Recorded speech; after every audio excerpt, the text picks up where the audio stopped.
హల్లెలూయా, హల్లెలూయా, హల్లెలూయా. అందరికీ new moon and Sabbath shalom.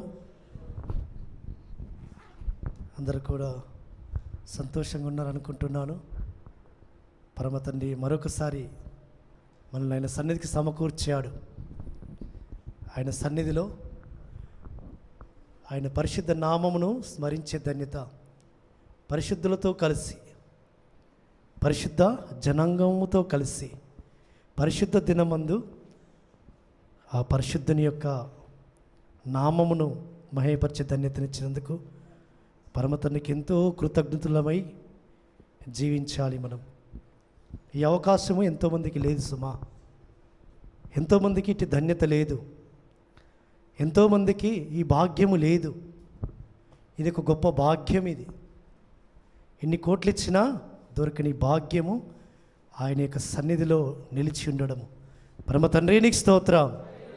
కాబట్టి ఆ పరమ తండ్రి సన్నిధిలో నిలిచిన మీరందరూ కూడా ధన్యులు, ధన్యులు, ధన్యులు. ఎందుకు అంటే ఆయన సన్నిధికి రావడము ద్వారా, ఆయన సన్నిధిలో ఆయన ఆరాధించడము ద్వారా, ఆయనను ఘనపరచడము ద్వారా మనము జీవమును పొందుకుంటాం.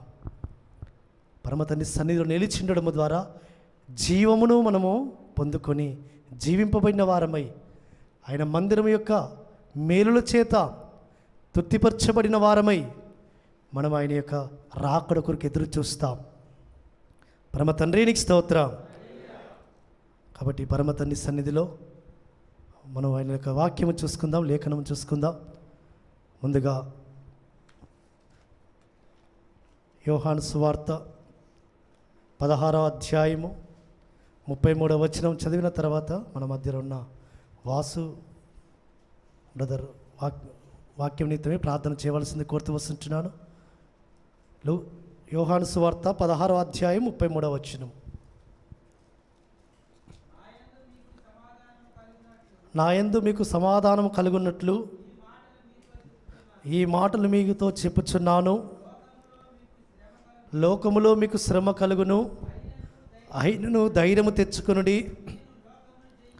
నేను లోకమును జయించి ఉన్నాను. నేను ప్రార్థన చేసుకుందాం. మైకు వాసుకి ఇవ్వాల్సింది కోరుతున్నాను.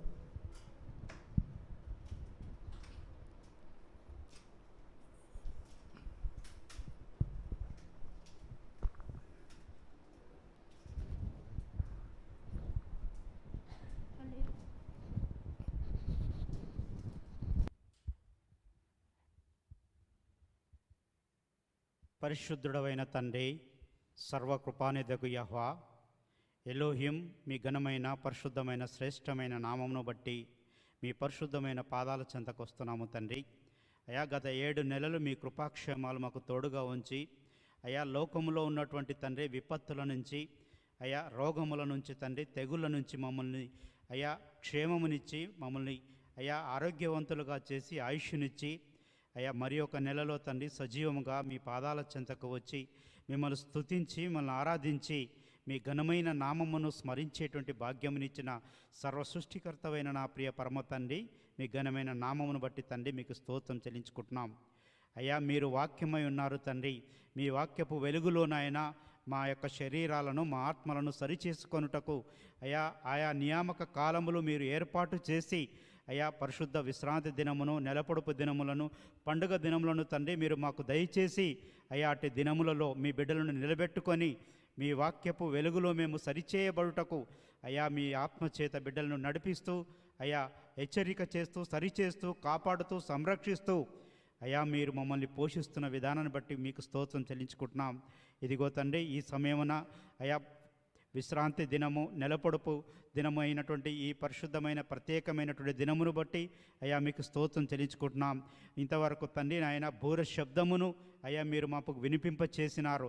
అదేవిధంగా తండ్రి ఆత్మీయమైనటువంటి బూర శబ్దము చేత మా హృదయములో గుబులు పుట్టించి, మీ వాక్యము చేత తండ్రి మమ్మల్ని దహించి, మా పాపములన్నింటినీ అయా దహించి, మీ అగ్ని ప్రాకారములో అయా మీరు మమ్మల్ని క్షేమంగా ఉంచి నడిపించి మహిమ పొందుకోండి తండ్రి. మీకు స్తోత్రం. నిలబెట్టుకున్నటువంటి బిడ్డను మీరు ఆత్మతో నడిపించండి, మీ ఆత్మ కార్యము జరిగించండి, మీ మ్రాను చాటున మరుగుపరచండి తండ్రి. మీకు స్తోత్రం.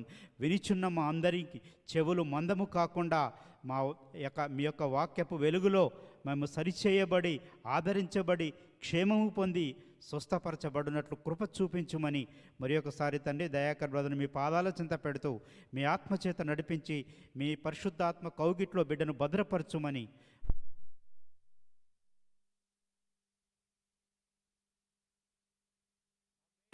ఆమేన్. థ్యాంక్ యూ అన్నయ్య. సమయంలో మనం చదువుకున్న లేఖన భాగము యోహాను సువార్త 16వ అధ్యాయము 33వ వచనం. నేను లోకమును జయించున్నాను. నేను ఆ చివరి మాట జయించుట. పరమ తండ్రి ఈ దినమున మనం ధ్యానించుకునే అంశము జయించేవారిని. పరమతను ఏం చేయబోతున్నాడు, మనం ఏ విధమైన జయ జీవితము కలిగి ఉండాలి అనేది మనం చూసుకుందాం లేఖనాల్లో నుంచి. కాబట్టి ఇక్కడ స్వయంగా ఈ మాట అంటుంది ఎవరు? మన రక్షకుడు విమోచకుడైన యెహోషువ మెస్సయ్య. ఏమంటున్నాడు ఆయన? నేను లోకమును జయించున్నాను అంటున్నాడు. నేను లోకమును జయించున్నాను. కాబట్టి మనం గుర్తుపెట్టుకోవాల్సిన అంశము, మనం సేవిస్తున్న సర్వశక్తుడు, మనం ఆరాధిస్తున్న సర్వశక్తుడు, మనం నమ్ముకున్న సర్వశక్తుడు ఆయన ఈ లోకాన్ని జయించినవాడు అని గుర్తుపెట్టుకోవాలి. ఈ లోకంలో ఉన్న సమస్తాన్ని ఆయన జయించాడు. ఆయన శరీరం యొక్క ఆశల మీద ఉన్న సమస్తమైన ప్రేమను వాటన్నిటిని కూడా జయించాడు. శరీరాశలను జయించాడు, మరణాన్ని జయించాడు, ఈ లోకమును జయించాడు. ఆయన మరణము ముళ్ళును విరిచాడు. ఆయన నేను మరణ ముళ్ళు విరిచాను అని, మరణమును మరణించుటకైనను దాన్ని మరణంలో నుంచి తిరిగి లేచుటకైనా నాకు అధికారము కలదని సెలవిచ్చినాడు ఆయన. కాబట్టి ఆయన సమస్తాన్ని జయించినవాడు. ఈ యొక్క లోకములో 33.5 సంవత్సరాలు జీవించాడని గుర్తుపెట్టుకోవాలి. కాబట్టి మనకు సాధ్యము, మనము కూడా జయిస్తాము ఏ పాపమునైనా. చాలామంది మేము జయించలేకపోతున్నాం, ఆ పాపంలో అందులోనే ఉండిపోతున్నాం, దాన్ని జయించలేకపోతున్నాం, దానిలో నుంచి రాలేకపోతున్నాం, ఆ ఊపిలో నుంచి బయటకు రాలేకపోతున్నాం, అది జయించడం మా వల్ల కావడం లేదు అని మనలో మనమే నిరాశపడుతుంటాం. కానీ మన రక్షకుడైన యెహోషువ మెస్సయ్య అంటూ వస్తుంటున్నాడు, అయ్యా నేను జయించాను, నా యందు విశ్వాసం ఉంచండి, మీరు కూడా జయిస్తారు. ఒక మాట యోహాను పత్రికలో ఆయన శిష్యుడైన యోహాను గారు రాసి వస్తుంటున్నారు. ఒక మాట మనం చూసుకుందాం. 1 యోహాను 5వ అధ్యాయము 4వ వచనము. ఎలోహిం మూలముగా పుట్టిన వారందరూ లోకమును జయించుదురు, లోకమును జయించిన విజయము మన విశ్వాసమే. ఎలోహిం మూలముగా పుట్టిన వారందరూ లోకమును జయించుదురు. ఎలోహిం మూలముగా, ఎలోహిం ఆత్మచేత నడిపింపబడితే, ఎలోహిం మూలముగా పుట్టిన వారైతే వారు జయ జీవితమును కలిగి ఉంటారు. వారు జయిస్తారు, దేనినైనా జయిస్తారు వారు. ఇక్కడ ఒక చక్కటి మాట రాయించాడు తండ్రి, లోకమును జయించిన విజయము. ఈ లోకమును జయించిన యొక్క విజయము అనగా దాని వెనకాల ఉన్న మూలము ఏంటిది అంటే వారి విశ్వాసమే. వారి విశ్వాసమే. పరమ తండ్రికి స్తోత్రం. వారి విశ్వాసమును బట్టి వారు అడుగులు వేస్తే పరమ తండ్రి వారితో ఉంటాడు, వారికి జయ జీవితాన్ని ఇస్తాడు. విశ్వాసము లేక విశ్వాసహీనులై, అయ్యో నేను జయించలేను, నేను గెలవలేను, నేను అందులో నుంచి బయటకు రాలేను అని మనలో మనమే మనం కృంగిపోతుంటాము. మనలో మనమే ఆ యొక్క స్థితిలో నుంచి బయటకు రాలేము. కానీ విశ్వాసముతో నేను ఉన్న ఆ పాపములో నుంచి నేను బయటకు వస్తాను, నేను జయిస్తాను, నేను ఆ పాపమును జయిస్తాను, ఆ శోధన జయిస్తాను, ఆ శ్రమను జయిస్తాను, ఆ పరిస్థితులు నేను జయిస్తాను అని మన హృదయంలో మనము ఒక మాట మనం తీర్మానించుకుని మన హృదయంతో మనం చెప్పుకుంటే మన విశ్వాసాన్ని బట్టి పరమతండ్రి మనతో అడుగులు వేయించి విజయ తీరాలకు చేరుస్తాడు. పరమతండ్రికి స్తోత్రం, పరమతండ్రికి స్తోత్రం. కాబట్టి ఏదైనా మన హృదయంలో నిశ్చయించుకున్న దానిని బట్టి, మన హృదయంలో మనము ఏదైతే మనము నిశ్చయించుకుంటామో దానిని బట్టి మనం అడుగులు వేస్తే ఆ అడుగులతో పరమతండ్రి అడుగులు కలుస్తాయి. కాబట్టి కొంతమంది భక్తుల జీవితాలలో జయ జీవితమును వాళ్ళు కలిగింటూ వచ్చారు. వారి జీవితాలను పరిశీలిస్తే పరమతండ్రి వారికి విజయమే ఇస్తూ వచ్చాడు, కానీ అపజయం వారి జీవితాల్లో ఎక్కడ వారు చూడలే. చూద్దాం, ఒక భక్తుని యొక్క జీవితాన్ని మనం చూసుకుందాం. 2 మాటలలో ఆయన గురించి పరమతండ్రి చక్కటి మాట రాయించి పెడుతూ వచ్చాడు. అతన్ని జయ జీవితముతో ఏ విధంగా నిలబెడుతూ వచ్చాడు. హిజ్కియా జీవితము, హిజ్కియా జీవితాన్ని ఒకసారి మనం ధ్యానించుకుందాం. 2వ రాజుల గ్రంథము 18వ అధ్యాయము 7వ వచనము. 2వ రాజుల గ్రంథము 2 Kings 18th chapter 7th verse. ఒక్క నిమిషం చదవండి సిస్టర్. కావున యెహోవా అతనికి తోడుగా ఉండెను. యెహోవా అతనికి తోడుగా ఉండెను. తాను వెళ్ళిన చోట్లనెల్లా అతను వెళ్ళిన చోటనెల్లా అతడు జయము పొందెను. అతడు జయము పొందెను. పొందెను. చూడండి, పరమ తండ్రికి స్తోత్రం. యెహోవా అతనికి తోడుగా ఉండెను, తాను వెళ్ళిన చోటనెల్లా అతడు జయము పొందెను. ఎవరైతను? హిజ్కియా. అతడు వెళ్ళిన చోటెల్లా అతనికి జయమే కలుగుతుంది, కానీ అపజయం ఎక్కడా కలగడం లేదు. ఎందుకు అతనికి జయమే కలుగుతుంది?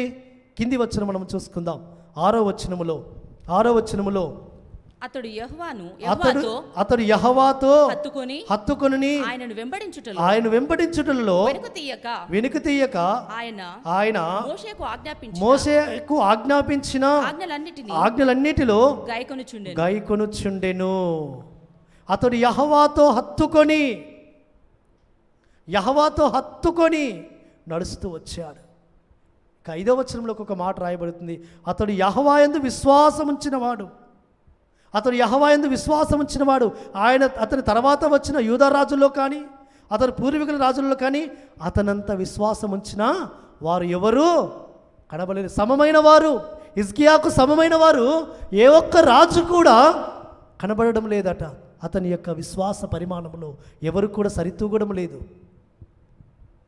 హిజ్కియా యొక్క విశ్వాసము, హిజ్కియా యొక్క నమ్మకము ఏ విధంగా పరమతండ్రి రాయించి పెట్టాడు ఆయన గురించి అంటే, అతను ముందు కానీ అతని తర్వాత కానీ ఎవరు కూడా అతను ఉంచిన విశ్వాస పరిమాణంలో ఎవరు కూడా సరితూగడం లేదు. అంత గొప్ప విశ్వాసం ఉంచిన ఆ విశ్వాసమును పరమతండ్రి చూశాడు. కాబట్టి అతడు యెహోవాతో హత్తుకున్నాడు, కాబట్టి యెహోవాను హత్తుకొని నడుచుకుంటున్నాడు. కాబట్టి మరి ఇంకొక మాట, యెహోవా మోషేకు ఆజ్ఞాపించిన ఆజ్ఞలన్నిటిలో దేనిని వెనుక తీయకుండా అతను గైకొనుచున్నాడు. కాబట్టి జయ జీవితం రావడానికి వెనకాల ఏముంటుంది? ప్రయాసం ఉంటుంది. ప్రయాసపడితేనే కానీ, ఒక గర్భవతి ప్రసవవేద పడితేనే కానీ ఒక శిశువు జన్మించడం, ప్రసవవేదన లేకుండా, ప్రసవవేదన కలగకుండా ఒక శిశువు జన్మించడము కష్టం. కాబట్టి ఒక జయము రావడానికి వెనకాల కారణము హత్తుకొని నడుచుకుంటూ వచ్చాడు, విశ్వాసం వస్తూ వచ్చాడు, యెహోవా యొక్క ఆజ్ఞలన్నిటిని కూడా నెరవేరుస్తూ వచ్చాడు. పరమ తండ్రికి స్తోత్రం. 3 లక్షణాలు అతనిలో మనం చూసుకోవచ్చు. యెహోవా యందు విశ్వాసం ఉంచినవాడు, యెహోవాను హత్తుకొని నడిచినవాడు, యెహోవా యొక్క ఆజ్ఞలన్నిటిని గైకొన్నవాడు. కాబట్టి యెహోవా అతనికి తోడుగా ఉంటూ వచ్చాడు. అతని తోడుగా ఉండి అతను వెళ్ళిన చోటల్లా అతనికి జయమనిస్తూ వచ్చాడు. కాబట్టి హిజ్కియా రాజు ఏక సందర్భంలోనైనా ఎక్కడ భయపడలే, ఎక్కడ అపజయం పాలు కాలే. కాబట్టి యెహోవా అతనికి జయ జీవితాన్ని అనుగ్రహిస్తూ వచ్చాడు. పరమ తండ్రికి స్తోత్రం. మన జీవితంలో హిజ్కియా రాజు యొక్క లక్షణాలు, హిజ్కియా రాజు యొక్క గుణగణాలు, హిజ్కియా ఏ విధంగా యెహోవా యందు విశ్వాసం ఉంచినాడో ఆ విశ్వాసం మన జీవితంలో కూడా మనం కలిగి ఉండొచ్చు. పరమ తండ్రి మనకు కూడా జయాన్ని మన ముందు ఉంచుతాడు. హల్లెలూయా. కాబట్టి నా జీవితంలో ఎందుకు మనం జయించలేకపోతున్నాం, ఎందుకు జయ జీవితాన్ని మనం కలిగి ఉండలేకపోతున్నామంటే మనం విశ్వాసం ఉంచాల్సిన విధంలో విశ్వాసం ఉంచడం లేదు. యెహోవా యందు యెహోవాతో హత్తుకొని, కాబట్టి హత్తుకొని ఆయనను సేవించాలి. కాబట్టి యెహోవాతో హత్తుకునే విషయంలో ఏ విధంగా మన విశ్వాసము, ఏ విధంగా మన యొక్క నడిక, ఏ విధంగా మన యొక్క ఆలోచనలు ఉన్నాయి ఒకసారి పరీక్షించుకుంటే కాబట్టి హిజ్కియా యొక్క జీవిత లక్షణాలు మనలో ఉండాలని పరమ తండ్రి ఆశపడుతున్నాడు ఈ దినమున. అప్పుడే మనము జయ జీవితాన్ని కలిగి ఉంటాం సుమా. ఇంకొక మాట మనం చూసుకొని, ఇంకొక భక్తుని జీవితాన్ని మనం చూసుకొని మనం ముందుకు వెళదాం. ఇంకొక మాట మొర్దెకై జీవితం గురించి మనం చూసుకుంటే ఎస్తేరు గ్రంథము 6వ అధ్యాయము 13వ వచనములో, ఎస్తేరు గ్రంథము 6వ అధ్యాయము 13వ వచనము, హామాను తనకు సంభవించినదంతయు తన భార్య అయిన జెరెషుకును తన స్నేహితులందరికీ తెలుపగా అతని యొద్దనున్న జ్ఞానులను అతని భార్య అయిన జెరెషును ఎవరి చేత నీకు అధికార నష్టము కలుగుచున్నదో ఆ మొర్దెకై యూదుల వంశపు వాడైన ఎడల అతని మీద నీకు జయము కలగదు. పరమ తండ్రికి స్తోత్రం.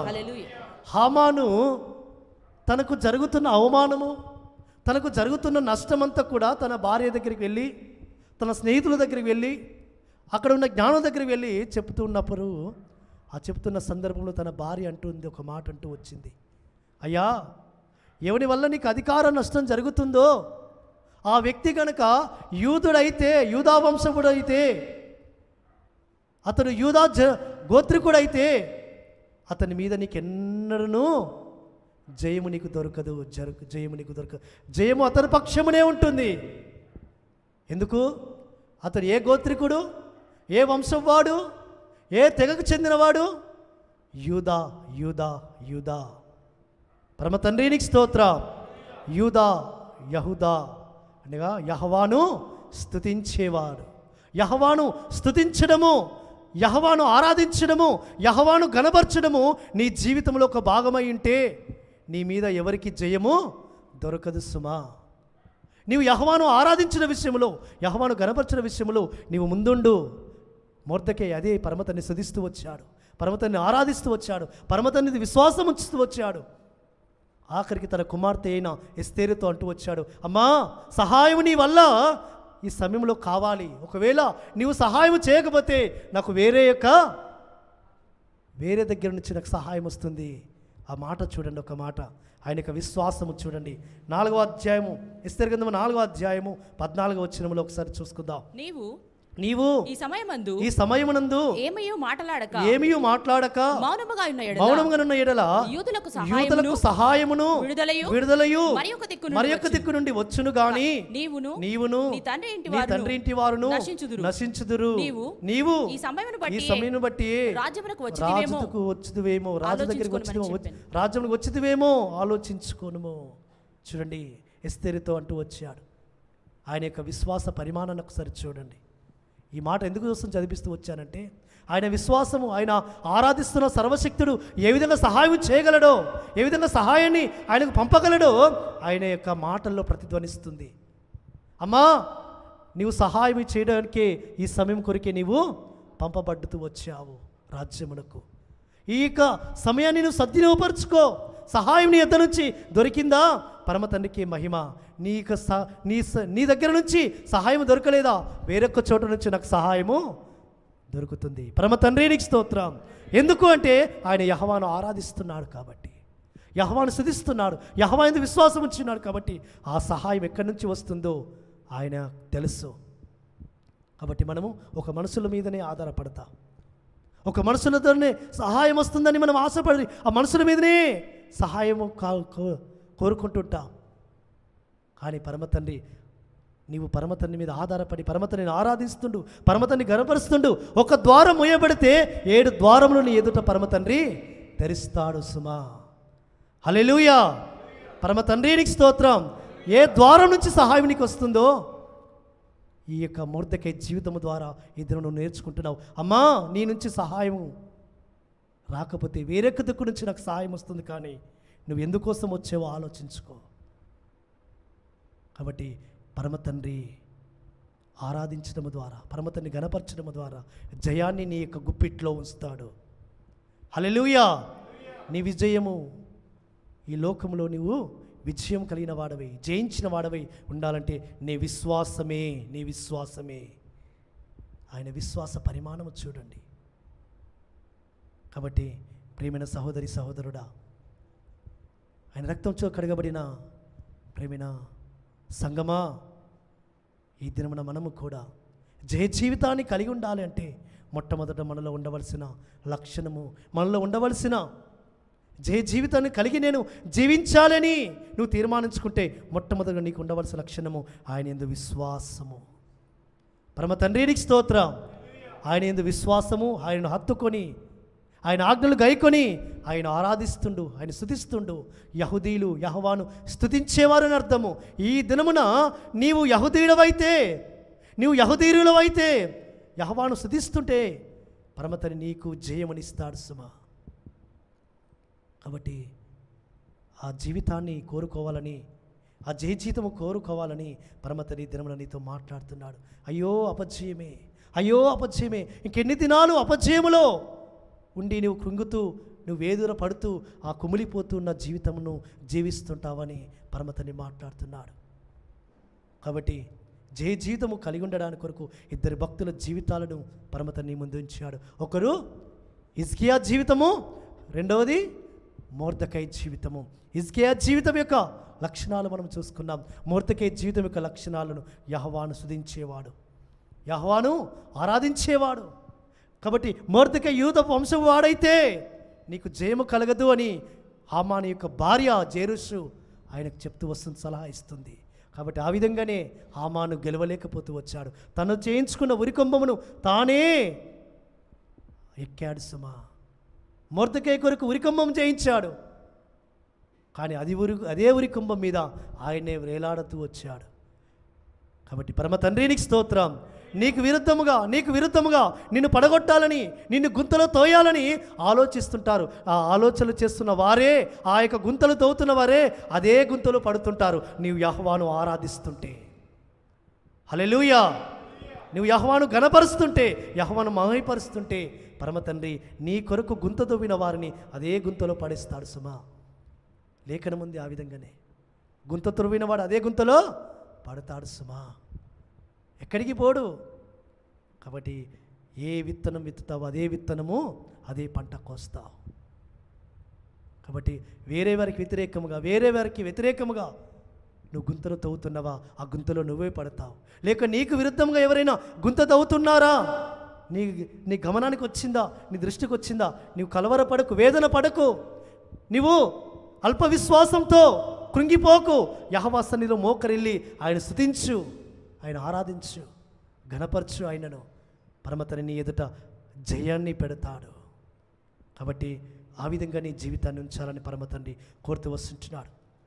కాబట్టి ఈ లోకములో పరమతండ్రి కొంతమందికి జయ జీవితాన్ని ఇవ్వాలని ఆశపడుతున్నాడు, కానీ వారైతే పొందుకోవడానికి ఇష్టపడరు. జయ జీవితము కావాలంటే ఇంకొకటి మనకు కావాల్సింది, జయ జీవితము కావాలి అంటే ఇంకొకటి మనకు కావాల్సింది. ఒక మాట మనం చూసుకొని ఆ వాక్య భాగంలోకి మనం వెళదాం. యోహాను రాసిన మొదటి పత్రిక 2వ అధ్యాయములో, యోహాను రాసిన మొదటి పత్రిక 2వ అధ్యాయం 14వ వచనం చదువుదాం. 14వ వచనము, చిన్నపిల్లలారా మీరు మీ తండ్రిని ఎరిగి ఉన్నారు కనుక మీకు రాయిచున్నాను. తండ్రులారా మీరు ఆది నుండి ఉన్నవానిని ఎరిగి ఉన్నారు కనుక మీకు రాయిచున్నాను. యవనస్తులారా మీరు బలవంతులు, ఎలోహిం వాక్యం మీ యందు నిలిచిచున్నది, మీరు దుష్టుని జయించున్నారు కనుక మీకు రాయిచున్నాను. చిన్నపిల్లలారా, తండ్రులారా, యవనస్తులారా మీరు బలవంతులు గనక, మీరు దుష్టుని జయించున్నారు. ఎలోహిం వాక్యం యందు నిలిచి ఉన్నది అని 3 మాటలు ఇక్కడ రాయించి పెడుతున్నాడు. కానీ అది మనకు అర్థం అవట్లేదు. ఎలా జయించిన వారం అవుతాము? ఎలా మనము దుష్టుని జయించిన వారం అవుతాము? దుష్టుని, అపవాదిని, సాతానును జయించే వారముగా మనం ఉండాలంటే, మనము జయించిన వారముగా మనము నిలబడాలి అంటే మొట్టమొదటిగా మనకు కావలసింది ఆయన రక్తము మనకు కావాలి సుమా. పరమ తండ్రికి స్తోత్రం. రండి మనం చూసుకుందాం. ప్రకటన గ్రంథము 12వ అధ్యాయము 11వ వచనములో, ప్రకటన గ్రంథము 12వ అధ్యాయము 11వ వచనములో, వారు గొర్రెపిల్ల రక్తమును బట్టి తామిచ్చిన సాక్ష్యమును బట్టి వానిని జయించున్నారు. చాల్స్ట్ వారు గొర్రెపిల్ల రక్తమును బట్టి తామిచ్చిన సాక్ష్యమును బట్టి వానిని జయించున్నారు. ఎవరిని? పైవచనంలో రాయబడింది, అపవాదిని, సాతానును జయించున్నారు. దేనిని బట్టి జయించున్నారు? వారు యాశ్వా మెస్సయ్య అనే ఆ గొర్రెపిల్ల రక్తమును బట్టి. ఎవరైతే ఆయన రక్త ప్రోక్షణ కిందికి వస్తారో, ఎవరైతే ఆయన రక్తస్తుతి చెప్తారో, ఎవరైతే ఆయన యొక్క రక్తముతో కడగబడతారో, ఎవరైతే ఆయన రక్త ప్రోక్షణతో వారి గృహాలు నింపుకుంటారో, వారు జీవితం కలిగి ఉంటారు, వారు జయిస్తారు.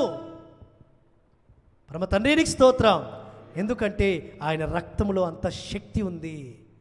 ఆయన రక్తములో అంత మనకు శక్తి ఉంది. కాబట్టి ఏదైనా దురాత్మంధకార చీకటి శక్తులను జయించాలి అంటే ఆయన రక్తమును మనము స్మరించాలి, స్తుతించాలి. ఆయన రక్తము ద్వారా జయించుదాం మనము.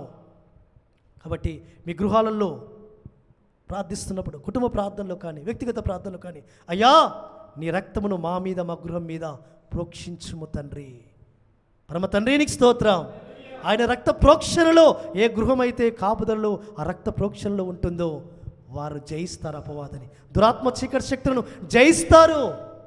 కాబట్టి వారు తామిచ్చిన సాక్ష్యమును బట్టి, ఇంకొక మాట, సాక్ష్యకరమైన జీవితాన్ని బట్టి. సాక్ష్యకరమైన జీవితం. అవును, ఆయన యొక్క నామ మహిమ కొరకు, ఆయన నామ ఘనత కొరకు, ఆయన యొక్క నామము నా ద్వారా గణపరచబడాలి అని ఎవరైతే సాక్ష్యకరమైన జీవితం జీవిస్తారో, అవును నేను అనేకులకు మాదిరికరమైన జీవితమును జీవిస్తారో, వారు ఆ యొక్క జీవితంలో నిరంతరము కలిగి ఉంటారు సుమా.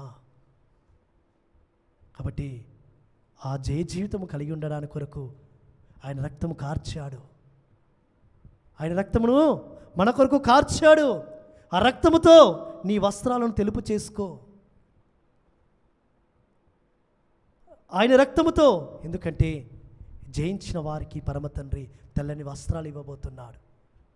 జయించిన వారికి తెల్లని వస్త్రాలు పరమ తండ్రి ఇవ్వబోతున్నాడు. ఇక ప్రకటన గ్రంథంలో కొన్ని వచనాలు మనం చూసుకుంటుంటే, జయించిన వారిని పరమ తండ్రి ఎక్కడ ఉంచుతాడు, ఏ విధంగా ఉంచుతాడు, ఏ విధమైన ఆశీర్వాదములు వారికి సిద్ధపరిచి పెట్టాడు, ఏ ఆశీర్వాదములతో వారు నింపబోతున్నాడు అని కొన్ని వచనాలు మనం చూసుకొని మనం ముగించుకుందాం. ఇప్పుడు 9:15 అవుతుంది.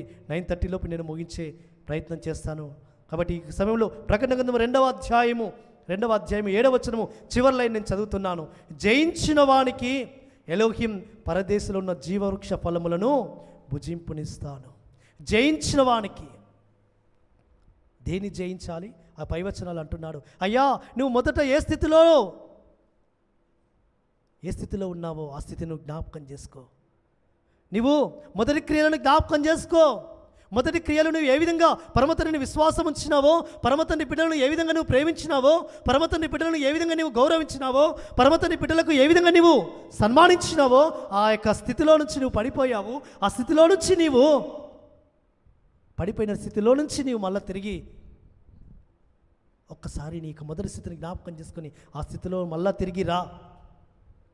కాబట్టి అక్కడ రాస్తూ వస్తుంటున్నాడు ఎఫెసు సంఘానికి, అయ్యా నీవు ఏ స్థితిలో నుంచి పడిపోయావో దానిలో నుంచి నువ్వు ఒకసారి బయటకు వచ్చి మారు మనసు పొంది మళ్ళా తిరిగి ఆ యొక్క మొదటి క్రియలను చేయి. ఆ మొదటి క్రియలను, మొదటి ప్రేమను, మొదటి నీకుండిన ప్రేమను, మొదటి నీకుండిన ఆలోచనలు, పరమతండ్రి ఎడల నీకున్న విశ్వాసము, అది మళ్ళా తిరిగి జరిగించు.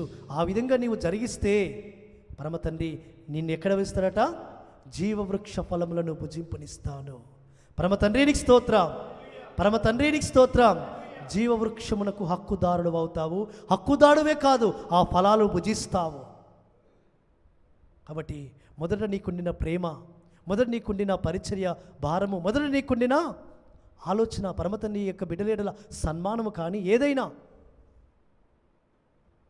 అది నీలో నుంచి కోల్పోయావు. కాబట్టి నువ్వు జయిస్తలేవు. కాబట్టి ఆ జయ జీవితం నువ్వు కలిగి ఉండాలని పరమతండ్రి ఆశపడుతూ వస్తుంటున్నాడు. ఇక రెండవ వచనము స్మరణ సంఘానికి రాస్తూ 11వ వచనంలో అంటూ వస్తుంటున్నాడు, జయించువాడు రెండవ మరణం వల్ల ఏ హానియో చెందడు. ఇదిగో మిమ్మల్ని శోధించబడినట్లు నేను మహాశ్రమకు మిమ్మల్ని అప్పగించబోతున్నాను అంటున్నాడు. మీరు శోధింపబడినట్లు అపవాది మీలో కొందరు చెరలో వేయింపబడుతున్నాడు. మీకు శ్రమ కలుగుతుంది. ఆ శ్రమలో మీరు నమ్మకముగా ఉండండి. మరణం వరకు నమ్మకముగా ఉండము.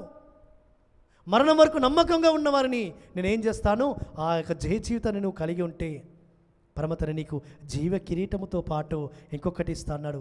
రెండవ మరణం వలన ఏ హానియు చెందడు. రెండవ మరణము, మొదటి మరణం అందరికీ వస్తుంది సుమా. మొదటి మరణము శారీరకమైన మరణము. ఆత్మ మరణము నీకు ఉండకూడదని పరమతండ్రి కోరుతూ వస్తున్నాడు. నీ ఆత్మ మరణించకూడదు అనగా నీ ఆత్మ నశించిపోకూడదు, నీ ఆత్మ నిత్య నరకాగ్ని వెళ్ళకూడదు. కాబట్టి పరమతండ్రి అంటున్నాడు, అయ్యా జయించిన వారికి రెండో మరణం వల్ల ఏ హానియో చెందడు. కాబట్టి జయ జీవితం నువ్వు కలిగి ఉంటే నీ యొక్క ఆత్మ నిత్య జీవానికి, నిత్య మహిమకు వెళుతుంది సుమా. కాబట్టి అందుకే పరమతండ్రి జయ జీవితం కలిగి ఉండమని కోరుతూ వస్తుంటున్నాడు. ఇక మూడవది, జయించిన వారికి పరమతండ్రి ఏమిస్తారట అంటే 17వ వచనంలో అన్నాడు, జయించువానికి మరుగైన మన్నాను భుజింపునిస్తాను, అతనికి కొత్త పేరును నేను ఇస్తాను. ఆ రాతి మీద చెక్కబడిన కొత్త పేరుండును. కాబట్టి కొత్త జీవితము, కొత్త పేరు, కొత్త స్థితిని కలగజేస్తాడు పరమతండ్రి.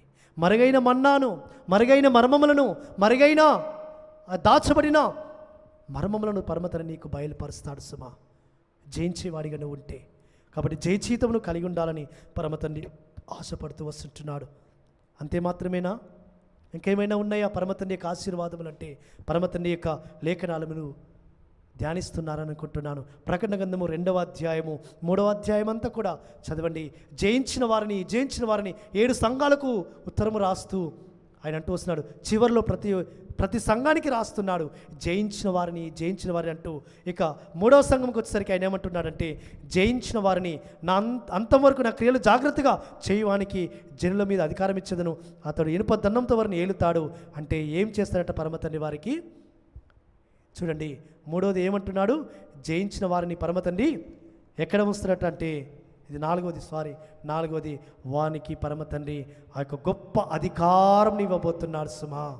పరమతండ్రికి స్తోత్రం, పరమతండ్రికి స్తోత్రం. 26-27 వచనంలో, 2వ అధ్యాయం 26-27 వచనంలో, నా తండ్రి వల్ల అధికారం పొందినట్టు జయించుచు అంతవరకు నా క్రియలు జాగ్రత్తగా చేయడానికి జనుల మీద అధికారం ఇచ్చేదను. జయించువానికి పరమతండ్రి అధికారం ఇవ్వబోతున్నాడు.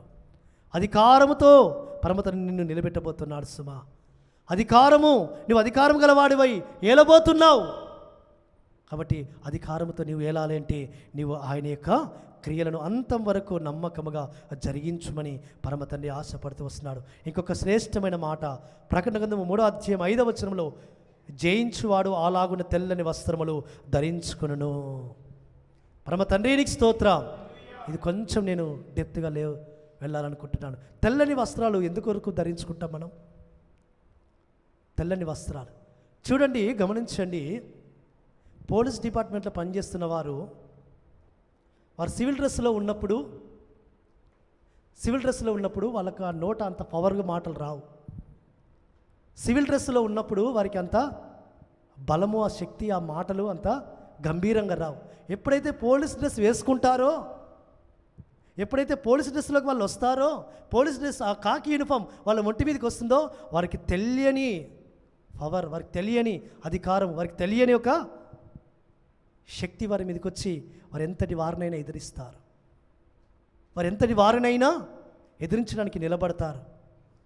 ఆ యొక్క కాకి డ్రెస్ యొక్క పవర్ ఆ విధంగా ఉంటుంది. కాబట్టి పరిశుద్ధులైన వారికి తెల్లని వస్త్రాలు ధరించుకుంటే ఆ యొక్క స్థితి వేరు. పరమ తండ్రికి స్తోత్రం, వారి ఉదయము, వారి యొక్క ఆలోచనలు, వారి యొక్క తలంపులు సమస్తము కూడా ఆయన సన్నిధిలో అనగా ఈ మాట తీసుకోకండి దయచేసి. తెల్లని వస్త్రాలు వేసుకున్న అంత మాత్రాన హృదయం పరిశుద్ధంగా ఉండకుంటే, హృదయపు తలంపులు పరిశుద్ధంగా ఉండకుంటే, నేను వారి గురించి మాట్లాడట్లేదు, కానీ పరిశుద్ధులైన వారికి తగ్గట్టుగా తెల్లని వస్త్రాలు ఎవరికి ఇస్తాడట? జయించిన వారికి తెల్లని వస్త్రాలు ఇస్తారట. ఎందుకొరకు అంటే వారు ఈ లోకాన్ని జయించారు, ఈ లోకంలో వారు జయ జీవితము కలిగి ఉన్నారు కాబట్టి. ప్రియమైన సహోదరి సహోదరుడా, కాబట్టి ఈ లోకంలో ఉన్న నేత్రాశ, శరీరాశ, జీవపు డంబమును చూడండి. తెల్లని వస్త్రాలు ధరించుకుంటే దీనత్వంలోకి వెళుతారు. పోలీసు డ్రెస్ వేసుకుంటే ఏ విధంగా గర్వం వస్తుందో, ఏ విధంగా అహంకారం వస్తుందో, తెల్లని వస్త్రాలు ధరించుకుంటే వెంటనే ఒక విధమైన ఆ దీనత్వము ధరించుకున్న వారం అవుతాం సుమా. పరమ తండ్రికి స్తోత్రం, పరమ తండ్రికి స్తోత్రం.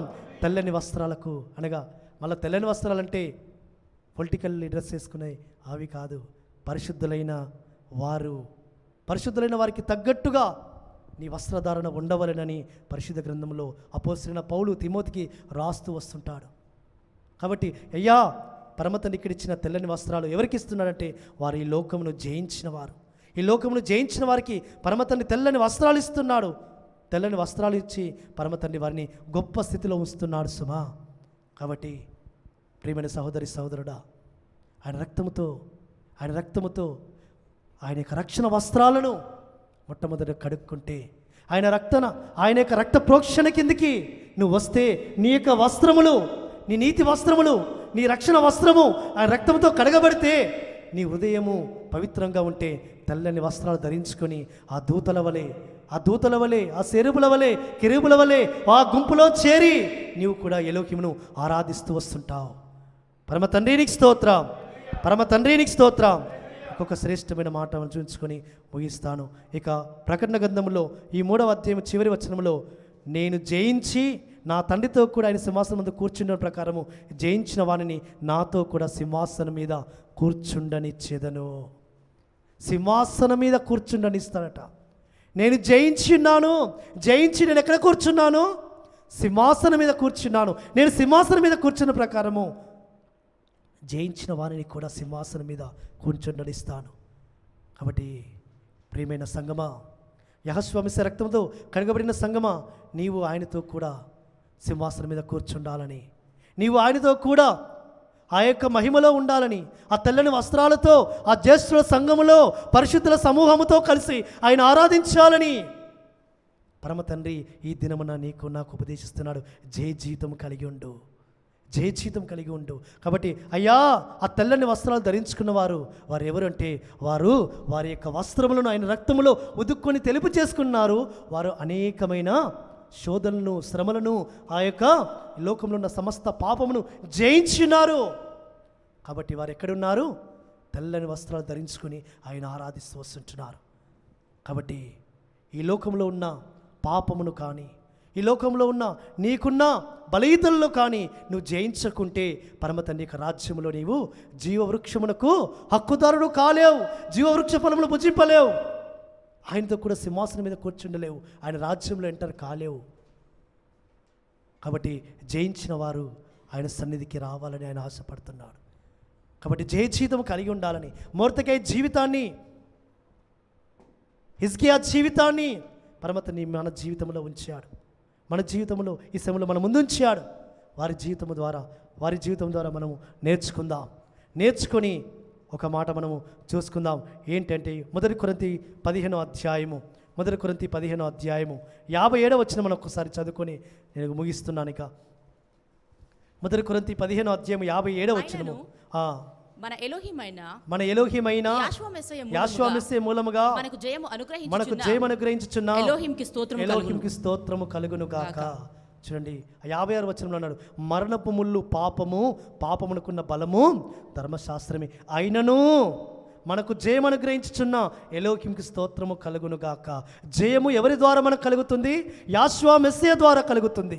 యెహోవా మెస్సీయ ద్వారా మనకు జయ జీవితం ఇస్తున్నాడు. దేని మీద? పాపం మీద. పాపం మీద మనకు జయము. కాబట్టి నువ్వు ఇంకా పాపము యొక్క బురదలో, పాపము ఊబిలో నిలుచున్నావేమో. సరే రండి ప్రార్థన చేసుకుందాం. ఆయన సన్నిధిలో మోకరిల్లుదాం. ఒక 2 నిమిషాలు ఆయన సన్నిధిలో మోకరిల్లుదాం. రండి, మనం ఇంకా ఏ పాపములో, ఏ ఊబిలోనైనా, ఏ యొక్క నేత్రాశలోనైనా, ఏ యొక్క పాప ఊబిలోనైనా, ఏ శరీరాశలోనైనా మనం ఉన్నామేమో. అయ్యా నేను జయించలేకపోతున్నాను, అయ్యా నాకు జయ జీతము కలగాలని ఈ దినమున నీవు నాకు ఉపదేశించిన ఉపదేశమును బట్టి నీకు స్తోత్రం అయ్యా. మొర్దెకై అయ్యా నిన్ను స్తుతిస్తూ వచ్చాడు, నేను ఆరాధిస్తూ వచ్చాడు, నేను గణపరుస్తూ వచ్చాడు. నేను కూడా అట్టి జీవితం కలిగి ఉంటానయ్యా. అయ్యా హిజ్కియా నిన్ను హత్తుకొని నడుచుకుంటూ వచ్చాడు, యెహోవా యందు అతను విశ్వాసం ఉంచినవాడు అని మనం ఆయన సన్నిధిలో మోకరిల్లి 2 నిమిషాలు ఆయన సన్నిధిలో ప్రార్థన చేసుకుందాం. కాబట్టి ఆయనక మన దీన ప్రార్థన ఆలకించి మనకు జయ జీవితాన్ని ఇస్తాడు. ఈ లోకంలో మనం దేన్ని జయించలేకపోతున్నామో దాని మీద మనకు జయము, మన విజయము మన విశ్వాసమే. కాబట్టి ఆ పరమ తండ్రి ఈ దినమున నీతో నాతో సూటిగా మాట్లాడుతూ వచ్చాడు. అమ్మా, ఈ లోకములో నీవు జయ జీవితం కలిగిన వాడివిగా, జయించిన వాడిగా నువ్వు ఉండాలి అంటే నువ్వు ఆయన యందు విశ్వాసం ఉంచడం ద్వారానే. ఎలోహి మూలంగా పుట్టిన వారందరూ కూడా లోకమును జయిస్తారు. ఆ జయ జీవితము జీవించడానికి ముఖ్యమైన లక్షణము మన విశ్వాసము. హిజ్కియా విశ్వాసం ఉంచాడు, హత్తుకున్నాడు, ఎలోహిం ఆజ్ఞలన్నీ గైకున్నాడు. కాబట్టి ఎలోహిం అతనికి తోడుగా ఉన్నాడు. మొర్దెకై ఎలోహింను ఆరాధించాడు, గణపరిచాడు, విశ్వాసం ఉంచాడు. కాబట్టి అతనికి జయం దొరుకుతూ వచ్చింది హామాను కుట్రల మీద. కాబట్టి నీకు నాకు కూడా పరమ తండ్రి జయం ఇవ్వాలని ఆశపడుతున్నాడు. ఈ లోకంలో నేను నీకు జయ జీవితం ఇవ్వాలని ఆశపడుతున్నానని పరమ తండ్రి మనతో మాట్లాడుతున్నాడు. సుమా, ఈ సమయాన్ని నిర్లక్ష్యం చేయకండి. పరమ తండ్రిలో ఆరాధించండి, పరమ తండ్రిలో ఆయన విజయం కొరకు ప్రార్థించండి, మీ హృదయ మనసులను కుమరించండి. అయ్యా జయించిన వారిని నీ జీవవృక్ష ఫలములలో భుజింపనిస్తావయ్యా. అయ్యా కొత్త పేరు నాకు ఇస్తావయ్యా. అయ్యా తెల్లని వస్త్రాలు ఇస్తావయ్యా, అధికారం ఇస్తావయ్యా, సింహాసనం ఇస్తున్నావయ్యా. అవన్నీ నేను పొందుకోవాలి అంటే నేను జీవితం జీవిస్తాను. నేను దేన్ని జయించలేకపోతున్నాను, దాన్ని జయించడానికి సహాయం చేయము తండ్రి. నా శోధనలో, నా శ్రమలో, నా ఇరుకులో జయ జీవితం నాకు దయచేయము తండ్రి. పరిశుద్ధురానికి స్తోత్రం తండ్రి. ఇంతవరకు తండ్రి నీ వాక్యం ద్వారా మీరు మాతో మాట్లాడిన విధానికి స్తోత్రములు. జయ జీవితం మేము జీవించుటకు, జయ జీవితం కలిగిన వారమై నీ సన్నిధిలో, నీ రాజ్యంలో చేరుటకు సహాయం చేయమని ప్రార్థించిన ప్రతి బిడ్డను కూడా మీరు అంగీకరించమని, ఆ ప్రార్థనలు మీ సన్నిధిలో ధూపమలే చేర్చుకొని వారికి జయ జీవితం అనుగ్రహించమని ప్రార్థిస్తూ యెహోవా నామమున స్తుతించి ప్రార్థించి వేడుకొంచున్నాం తండ్రి. ఆమేన్. పరమ తండ్రి ఈ వాక్యాన్ని మన వెనుకల్లో దీవించునుగాక. ఆమేన్.